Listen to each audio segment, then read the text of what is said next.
nakoreraga ikigo cy'igihugu gishinzwe ubuzima RBC ahagana muri 2013 nyuma y'imyaka myinshi ndasezera.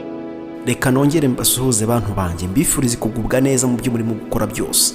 Icyo nifuza cyane mubona amafaranga kandi mugire n'imigisha. Uyu mugabo yakoreraga ikigo cy'igihugu RBC, yakoreraga amafaranga miliyoni iri hejuru, irenga miliyoni n'igice. Arasezera ajya mu kazi ke, ajya kwikorera. Ntujye kure rero. Icyo mbakundira ni uko aka kanya uba wamaze kumva kino rino somo ukavuga utereka nicare hasi ubundi nkomeze numve kino kiganiro. Reka nkubwize ukuri, ntujye kure kuko rino somo rirakureba. Ni gute wasezera akazi ka miliyoni n'igice ukajya kwikorera? Ese ugiye kwikorera wakora iki? Ese ari wowe bakubwiye ngo niba ufite akazi ka miliyoni n'igice ugiye kugasezera ugiye kwikorera, urumva wakora iki? Niki cyatuma usezera akazi ka miliyoni n'igice ukajya kwikorera? Uri umuntu w'umugabo ufite umugore, ufite n'abana, ufite umuryango, wumva ari wowe ari iki wajya gukora? Ntujye kure rero. Ubu ni ubuhamya bw'umugabo ngiye kubabwira mu kanya uko byagenze, ubundi wicare hasi wige. Muntu mushyashya ngo haye ikaze, muntu mushyashya ugubwe neza, ugiye kwiga isomo ryiza mwarimu ategeza kwigisha. Ngiye narababwiye ngo nzajya mbazanira utuntu tw'ubwenge, ariko mbere ya byose ubanza ukore subscribe. Numara gukora subscribe urabaye umuntu w'agaciro kuko ubushyigikiye kino kiganiro, urabushyigikiye ino channel, nanjye nkazajya nkugezaho ibyo wifuza. Ubundi mpa support, nanjye nkuru umurimo nshinzwe kugufasha mu byo wakora. Niyihe business wakora, mugira inama n'igishoro cyawe. Aka kanya rero tugiye kugaruka kuri uyu mugabo yakoraga muri RBC, akorera amafaranga n'igice, akazi aragasezera. Komeza umwumve. Nakoreraga ikigo cy'igihugu gishinzwe ubuzima RBC ahagana muri 2013 nyuma y'imyaka myinshi ndasezera. Ntabwo byari yahuze cyangwa icyemezo ntabanje gutekerezaho, kuko urumva kuva muri 2008 hari ibikorwa byunganira umushahara nari naratangiye gukora, birimo cyane by'ubworozi, kuko nahereye ku bworozi bw'inkoko zitanga amagi, ndetse nza no kugira ubworozi bw'inkoko zitanga inyama. Mbonye uko umushinga wanjye uri gukura, mfata n'icyemezo cyo kureka akazi, isanga umushinga wanjye nanjye umbanye ku kazi, ndawihebera ndawukora. Urumva ko imyaka igiye gushira 17 ni myinshi. Ubu nta kintu wumvisemo? Ubu aka kanya nta kintu urumvamo? Umuntu wasezeye akazi. Uyu mugabo yitwa Jean Claude Shirimuntu. Jean Claude Shirimuntu. Rwose uyu mugabo ubwiza ukuri, ubu ni ubuhamya tugiye kwigaho ibice bitatu. Iki ni igice cya mbere. Igice cya mbere tugiye kumugarukaho mu buhamya bwe, uko yabitangiye kugira ngo asezere n'ibyo yitwaje kugira ngo asezere. Igice cya kabiri tuzareba ese business yakoze bwa mbere ni iyihe, yarasezeye akazi, iya kabiri ni iyihe, iya gatatu.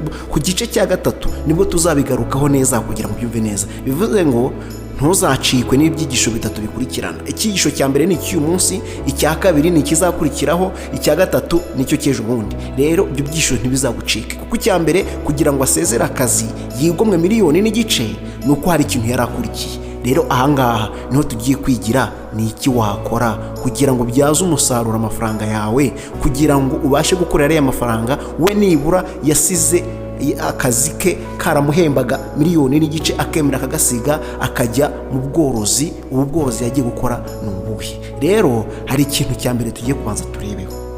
Mbere na mbere, kugira umutima wo gusezera akazi hari impamvu yatumye abikora, ari nayo natwe twagira ngo tugarukeho. Ibi bintu mpora mbibabwira buri munsi, ariko uzitonde mbere yo gusezera akazi, uzabanze urebe ibyo ugiye gukora niba bizavamo, hatutazahubuka nyuma ukicuza. Uyu mugabo niba yaragasezeye, yari yamavuze gufata icyemezo cy'uko agiye kwikorera, n'ibyanga akomeza akagerageza, kuko ntabwo yari kuzasubira inyuma ngo ajye gushaka akazi, ka kazi yakoraga ngo bongere bakamwe, kuko yarahavuye hari undi wahise ukajyamo. Ntabwo yari gusubira inyuma ngo ajye kukaka ngo akabone. Rero utazakora ikosa ryo gusezera akazi nyuma ukazicuza na ka kantu utakikabonye. Uzabanze witonde neza. Ariko se ubundi aka kazi yagiyemo kamuye amafaranga, nibura ava muri aya mafaranga yahembwaga?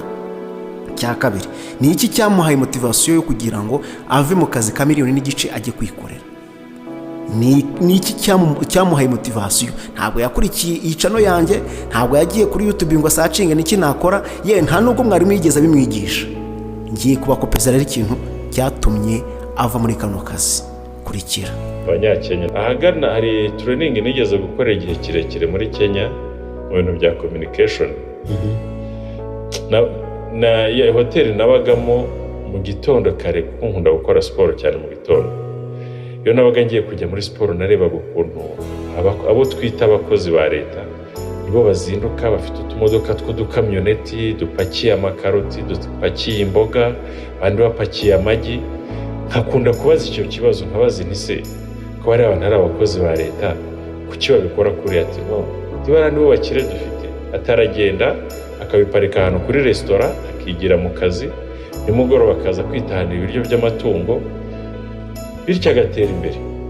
Icyo kintu cyaranyinspiye cyane, nanjye niko natangiye. Nairobi rwose bibaho kugera ahantu hirya hitwa za Rangata abaga ahantu hitwa Westland.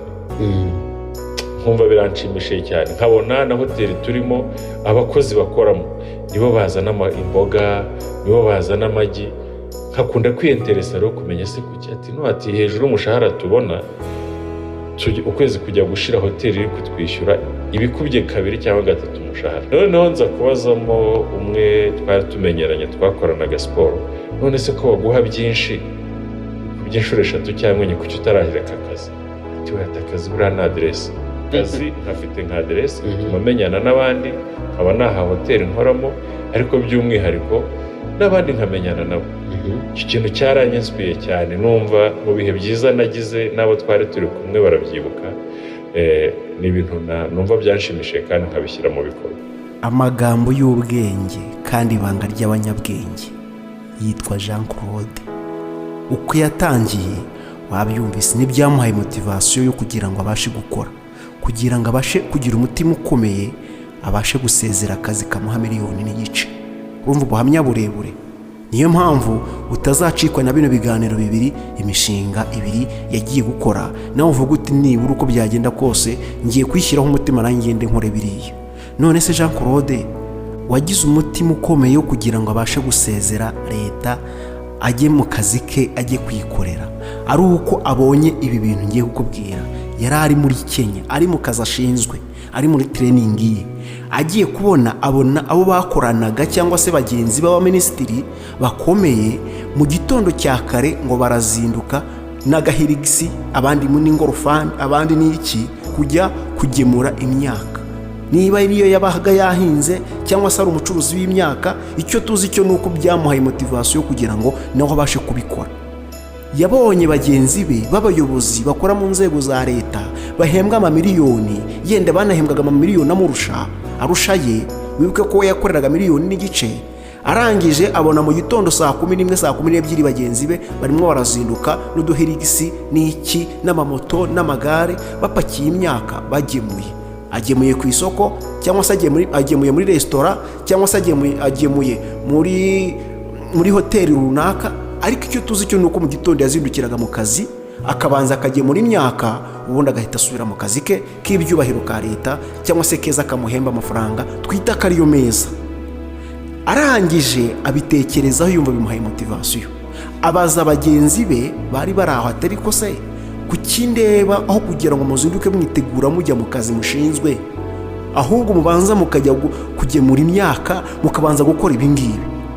Bagenzi baranje baramubwira batereka tukubwiza ukuri, aba nibo bakire dufite, kuko ntabwo aka kazi kagutunga ngo gutungire n'ibyawe udafite na kandi kiyongikanyaho.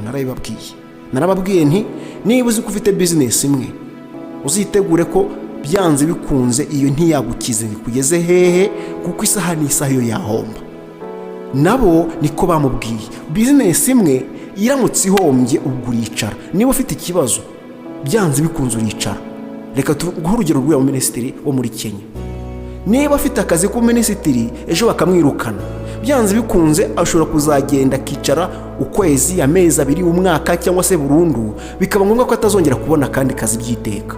cyangwa se akanakabona ariko yarabanje gushomera, akamera nkanjye cyangwa se akamera nkawe, kandi yari minisitiri wahembwaga miliyoni noneho we yigira inama cyangwa se abahanga bo bigira inama yo kugira bizinesi ebyiri. Ubushakashatsi buvuga ko twarabyize yuko umuhanga wo gukira cyangwa se umuhanga wo gutunga amafaranga agomba nibura kuba afite bizinesi zirenze ebyiri, kuko iyo imwe ipfuye wenda yihombeyemo cyangwa se ayigiremo ikibazo cyangwa se bizinesi ubwo iranze yenda iranzwe mu Rwanda cyangwa se wenda hari ikibazo gitumye iyo bizinesi itagikomeza, icyo gihe rero ugomba guteganya ebyiri cyangwa eshatu kugira ngo zose zigende zungikanya, zose nizikora niyo mahirwe, ariko imwe nivaho ebyiri ziragutunga, yewe n'ebyiri nizivaho imwe iragutunga wongera ushaka indi.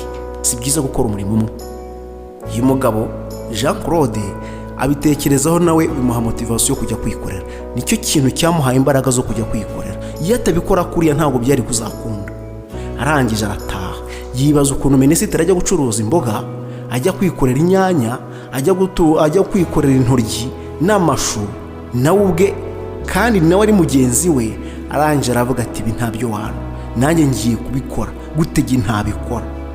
Ni ukuri ni umushinga nashimye, ntiwabangamiraga akazi nkora rwose, nta n'uwashobora no kubimenya kuko nazororeraga iwanjye ubwo nkajya mu gitondo njya ku kazi, mfite imodoka yanjye napakiyemo amagi nkagenda, nari mfite isoko muri Lagarette, ndetse n'abakozi dukorana mu kigo nakoragamo benshi banyubakira kuri icyo kintu kuko ntago baburaga amagi kandi kuri njye ari isoko. Wazanye amagi cyane rwose, narazaga imodoka yanjye nkayishyira muri parikingi irimo nk'amature 100 bakayagabana, nkaza kwitahira nimugoroba. Aho guturutse ese Gicumbi. Wari utuye Gicumbi ugakorera i Kigali? Akorera i Kigali. Yego. Ugapakira? Nkaza mu ibutu nishyiremo amature yanjye nk'ijana, nkaza nkaparika muri parikingi, nari mfite umwana umfasha. Uyu munsi Claude yazanye amagi, ndafata amature 2, Eric ndafata 2, undi bakayagabana, yarangiza akabinyandikira, kwezi kwazajya gushira nkabona kuri konti hajeho kashi. Yaragiye ngasoma ibitabo areba ziri gukorwa cyane cyane mu Rwanda, ariko wagendeye no ku Bushinwa abona ko ikintu cya mbere kiri kugira amafaranga ari bizinesi ebyiri nawe ubwe yagerageje gukora. Bizinesi y'ingurube, korora ingurube cyangwa se korora inkoko. Abantu benshi mukunda kumbaza ngo nimbigishe uko wakorora inkoko. Icyo gihe twaranabyize bizinesi y'inkoko, twarabyize, niba ushaka kubireba uzabirebe, ariko tuzanabigarukaho noneho kuko uyu mugabo yampaye amasomo ankora ku mutima, nanjye nshaka kuzababwira. Bizinesi y'inkoko niyo yatangiriyeho. Mbere yo kugira ngo asezere yarabanje arayigerageza. Niyo mpamvu nanjye nkubwira ngo mbere yo kugira ngo usezere akazi utazakora ikosa ugasezera akazi ibyo ugiyemo bikanga. Nawe ubwe yarabanje arabigerageza akiri mu kazi, abonye biciye muri bwabonye kugasezera. Rero nawe utazakora ikosa ngo usezeye akazi ngo wakize ngo ugiye muri ibi, nyamara utazi neza ko ibyo bintu bizaguhira. Hari igihe wabijyamo bikanga, ukifuza na ka kazi wari urimo nako kakabura, ntwongere no kukabona, nyuma ukarogereta ukicuza. Nawe rero ubwe yarabanje arabikora kugira ngo arebe se byavamo. Mbere yo kugira ngo nsezere, mbere yo kugira ngo aya mafaranga 1.5 miliyoni nahembwaga, ese ninyereka ibyo ngiyemo nzayabona nibura yisumbyeho. Kandi wibuke ko akazi ari gukora ni akazi k'icyubahiro. Tubwizanye ukuri, akazi ni ak'icyubahiro yakoraga. Sasa hari akantu k'ubwenge yavuze nanjye nshaka kukubwira, uretse ko twanakagarutseho. Umunyamakuru yaramubajije atese usezera ku kazi kawe wumvaga udafite impungenge yuko ari amafaranga utazongera kuyabona? Ese wari ufite icyizere kingana iki yuko uriya murimo ugiye kujyamo uzawuvanamo amafaranga aruta ariya wahembwaga, aruta 1.5 miliyoni? Jean Claude yaramushubije ati uko byagenda kose n'ubundi amafaranga ukorera ntabwo ujya unyurwa nayo. Buriya umuntu ukorera amafaranga niba akorera 1.5 miliyoni ntabwo yumvaga muhagije, kuko uko ukorera amafaranga menshi ni kugira n'ibiyasohora byinshi. Iryo somo twararyise. Nawe rero utazirukira ikintu ugihubukiye ngo ugiye mu bya menshi, nyamara ibyo ugiye muri byo bigiye kugusoromamo amafaranga menshi, ukava hamwe wasohoraga amafaranga make ugakurikiraho amafaranga menshi, kandi nene ko uzasohora amafaranga menshi. Gusa iryo banga yarivuzigiyemo, ariko umunyabwenge wabyumva neza uko ukorera amafaranga menshi uyavanye mu kazi kawe, hari igihe ari nabwo usohora amafaranga menshi. Noneho hakaba n'akazi ugize amafaranga make nyamara ugasohora n'amafaranga makeya. Ariko umuntu uba mu nzu umuntu ukorera 1.5 miliyoni ntabwo yaba mu nzu 200,000 cyangwa se 100,000. Byanze bikunze araba mu nzu 500,000. Niba mu buzima busanzwe yarya 300,000, nakorera 1.5 miliyoni azarya 800,000 cyangwa se miliyoni. Bivuze ngo kuko ubuzima ugiyemo ari ubw'amafaranga menshi, nawe uzajya usohora amafaranga menshi. Ako ni akantu k'ubwenge nako ugomba gutahana.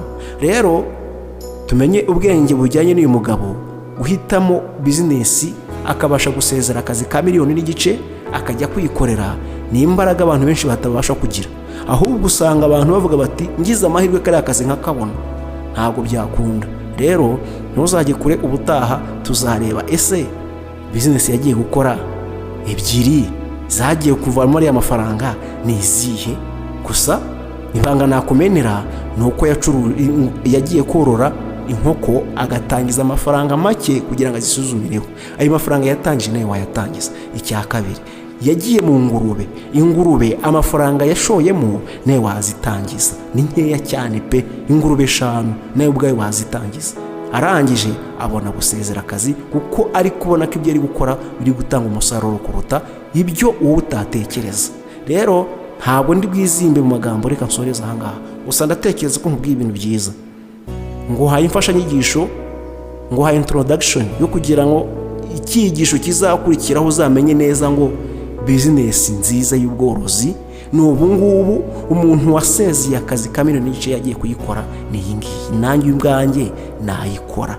Ikindi cya kabiri tuvanyemo ni uko guca bugufi byonyine, kubona umuntu uhembwa 1.5 miliyoni ari umuminisitiri akajya kwemera akorora inkoko, ibaze. Cyangwa se tukagendera mu bindi bihugu twabonye nka Kenya, akemera akajya gucuruza imboga mu gihe ntabwo twebwe utabikora, we akabikora. Guca bugufi ushaka amafaranga ntabwo wayabona wishyira hejuru.